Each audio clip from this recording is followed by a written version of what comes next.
Hello friend, मैं हूँ अनीता और आप सुन रहे हैं अनीताज़ कहानियाँ। ये कहानी है एक नई दुल्हन के सपनों के बारे में। नागपुर गांव में एक रेखा नाम की लड़की अपने माता पिता के साथ हंसी खुशी ज़िंदगी गुजार रही थी। रेखा महज सिर्फ 15 साल की बच्ची थी। देखने में बहुत ही खूबसूरत, पढ़ाई में भी अच्छी भली थी, लेकिन पैसे की तंगी के कारण रेखा की पढ़ाई रुक जाती है। रेखा की पिताजी की सेहत दिन प्रतिदिन खराब रहने लगा। ऐसे में घर चलाने के लिए रेखा की माँ दूसरों के घर जाकर काम करने लगी। रेखा भी अपने माँ के साथ लोगों के घर में जाकर काम करने लगी। ऐसे ही रेखा और उसकी माँ की पैसे से घर चलने लगी। देखते ही देखते रेखा 18 साल की होने के बाद और भी ज़्यादा खूबसूरत दिखने लगी। जिसके घर भी रेखा काम करने के लिए जाती थी, उनके घर पर कोई भी आता तो रेखा को देखता ही रह जाता। लोगों के घर पर काम करते हुए रेखा ने अच्छी स्वादिष्ट खाना बनाना सीख गई थी। इसी बीच रेखा को एक मास्टर जी के यहाँ काम मिल जाती है। मास्टर जी अकेले रहते थे और उनको खाना पकाना भी नहीं आता था। यह सब देखकर रेखा कहती है, साहब मैं आपके लिए खाना बना दूँ? तो मास्टर जी कहते हैं, खाने के सामान चावल, दाल, आटा और आलू के सिवा कुछ भी नहीं है। इसमें से क्या खाना बन सकता है?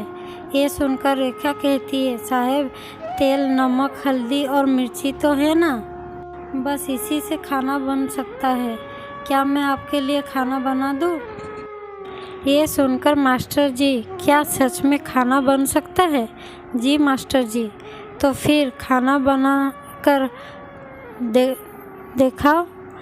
रेखा कहती है, जी साहब, जब तक मैं खाना बनाती हूँ उससे पहले आपके लिए चाय बना देती हूँ। ये कहकर रेखा चाय बना के मास्टर जी को देती है। कुछ समय बाद रेखा चावल, रोटी, दाल और आलू की सब्जी बनाकर मास्टर जी को परोसती है। इतने दिनों के बाद जब मास्टर जी घर की बनी हुई खाना खाते हैं तो मास्टर जी कहते हैं, अरे रेखा, तुम इतनी अच्छी खाना बनाना कहाँ से सीखी? तो रेखा कहती है, साहब मैं जिसके घर में भी काम करती थी तब उन्हीं से ही सीखी हूँ। ऐसे ही रेखा रोज काम करने आती, फिर खाना बनाकर रख के जाती थी। मास्टर जी को भी घर में बनी हुई खाना खाने की आदत लग जाती है। जब कभी रेखा काम करने नहीं आती थी, मास्टर जी भूखे ही सो जाते थे। ऐसे में मास्टर जी रेखा से शादी करने के लिए सोचने लगे। मास्टर जी रेखा से शादी करने के लिए रेखा के माता पिता से मिलते हैं। रेखा के माता पिता कहते हैं, बेटा हम तो छोटे लोग हैं और हमारे पास बेटी को देने के लिए कुछ भी नहीं है। ऐसे में तुम्हारे घर वाले शादी के लिए मानेंगे नहीं। पहले तुम अपने घर वालों से बात कर लो। फिर मास्टर रमेश अपने घर जाकर रेखा की बात करता है, लेकिन रमेश के घर वाले दहेज के बिना शादी के लिए मना कर देते हैं। रमेश रेखा की खूबसूरती और खूबियों को जानकर घर वालों के खिलाफ जाकर रेखा से ही शादी कर लेता है। शादी करने के बाद रमेश अपनी पत्नी को लेकर अपने माता पिता के पास जाता है। रेखा बिल्कुल ही एक दुल्हन की तरह सज धज के अपने सास ससुर के घर जाती है। जब रमेश अपनी पत्नी को लेकर घर पहुंचता है, ना कोई आरती उतारते हैं और ना कोई सही से बात करते हैं। फिर भी रेखा सबको नमस्ते करते हुए घर के अंदर जाती है। रमेश के माता पिता उस दिन रात को रमेश को बुला के कहते हैं, दहेज मिल जाता तो उसी पैसे से अपनी बहन की शादी करवा देते ना, और जो पैसा तुम भेजे थे बड़ी ही मुश्किल से घर चलती थी, और फिर तुम दोनों भी आ गए हो, फिर कैसे घर चलेगी? नहीं पिताजी, आप चिंता मत करो।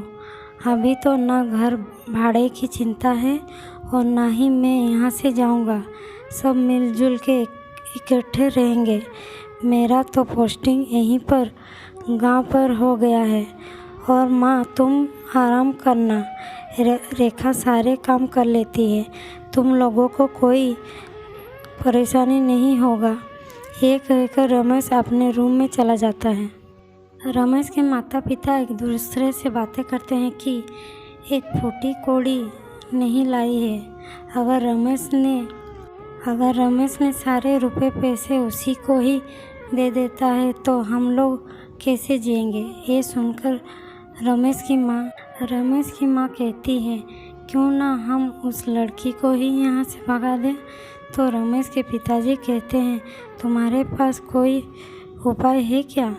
तो रमेश की माँ कहती है, जरा कान तो इधर लाना।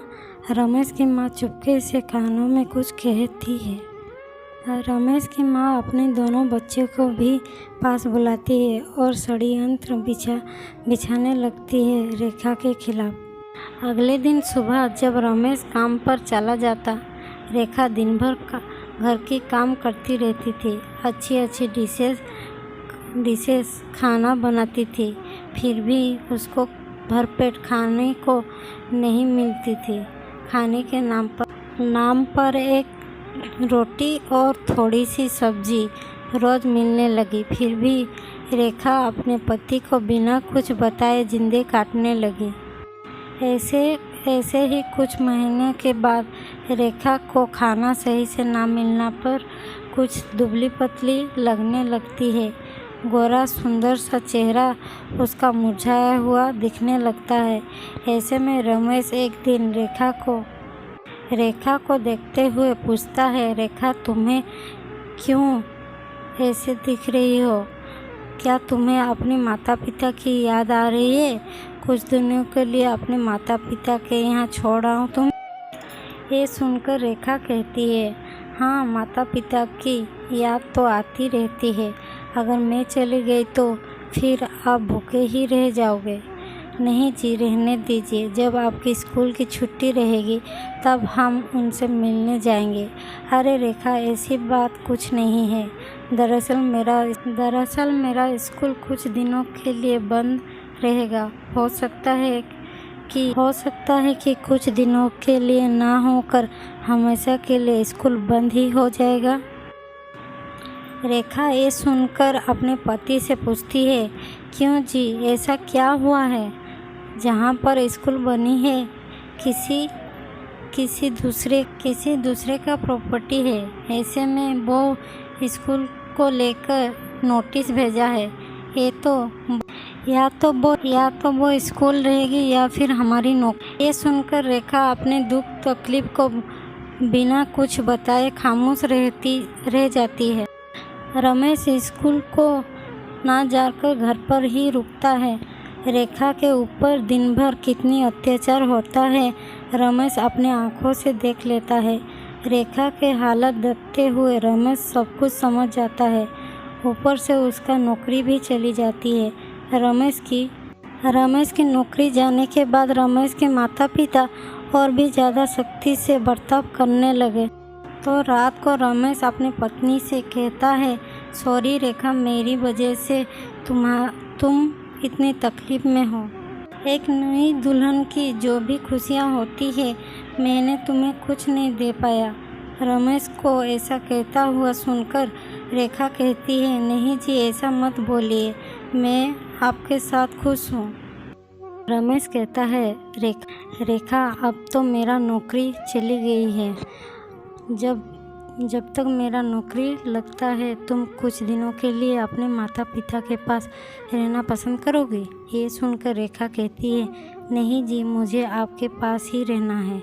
रमेश कहता है, लेकिन रेखा, अब तो ना नौकरी है और ना पैसा रुपए। सब कुछ के लिए माता पिता के ऊपर डिपेंडेंट होने पड़ेगा। तो रेखा कहती है, नहीं जी, हमें किसी के आगे हाथ फैलाना नहीं पड़ेगा। अगर आप साथ दे तो। ये बात सुनकर रमेश कहता है, लेकिन कैसे। तो रेखा कहती है, मुझे कुछ 5,000 की ज़रूरत है। अगर 5,000 मिल जाते तो उसी से इनकम भी आती और हमारा घर भी चल सकता है। क्या ऐसा हो सकता है रेखा? जी बिल्कुल।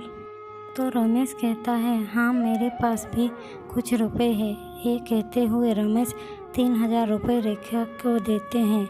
रेखा उन 3,000 रुपये में खाने बनाने की सामग्री लाती है। रात दिन एक करके अच्छे खाना बनाकर अपने घर के सामने एक छोटी सी दुकान खोलते हुए ये देखकर लोगों ने भी रेखा के खाना खाने के लिए आसपास के लोग धीरे धीरे आने लगते हैं। ऐसे ही रेखा की दुकान आहिस्ता बढ़ने लगता है। यह देखकर रमेश खुश हो जाते हैं। ऐसे ही रेखा की काबिलियत को देखकर लोग खुश हो जाते हैं और रेखा के सास ससुर भी गर्वित होने लगते हैं। देखते ही देखते रेखा एक बड़ी सी होटल की मालकिन बन जाती है। रेखा अपने पति से कहती है, लो जी, आपने कहा था ना आपने मुझे कोई खुशियाँ नहीं दे पाते। यही तो है मेरी खुशियाँ। आज मुझे मेरे सास ससुर नहीं, मुझे मेरा